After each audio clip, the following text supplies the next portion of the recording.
Hello বন্ধুরা, তোমরা সবাই কেমন আছো? আশা করি ভালো আছো। আমিও ভালো আছি। সোশ্যাল মিডিয়ায় না আসলে বুঝতেই পারতাম না কত মানুষ আমাকে ভালোবাসে। যাই হোক, তোমাদের এই ভালোবাসা কখনোই ভুলবো না।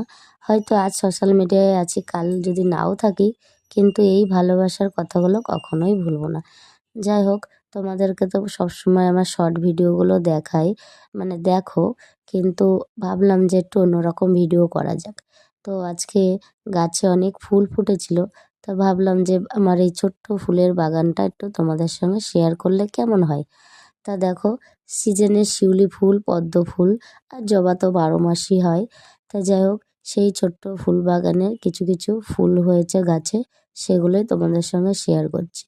তা আমি দূর থেকে জুম করে দেখাচ্ছি, তার কারণ ফুল বাগানে চারধারে ঘেরা রয়েছে, এখনও খুলিনি, সেই কারণে বাইরে থেকে আর কি জুম করে দেখাচ্ছিলাম। তো এটা হচ্ছে 12 মাসেই লাল জবা ফুল গাছ, সবসময় ফুল হয় গাছে।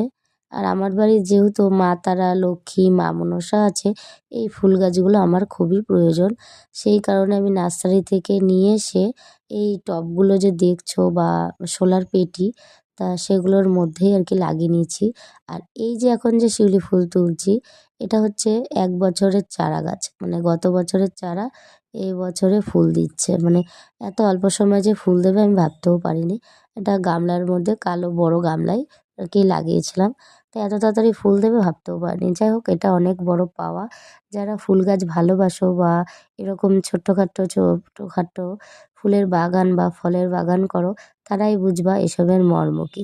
আমি ফল গাছের থেকে বেশি ভালোবাসি ফুল গাছ।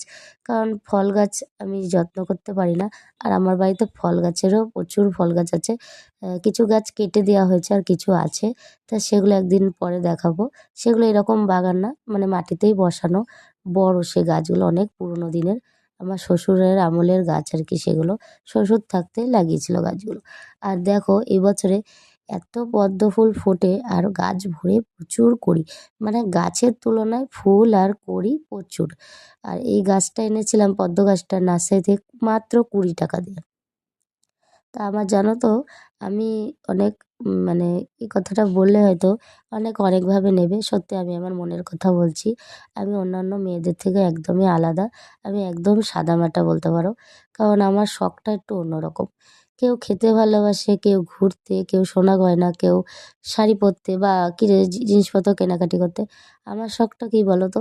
আমার শখ হচ্ছে সংসার, মানে সংসারের কাজকর্ম মন দিয়ে করা, স্বামী সন্তানের যত্ন করা।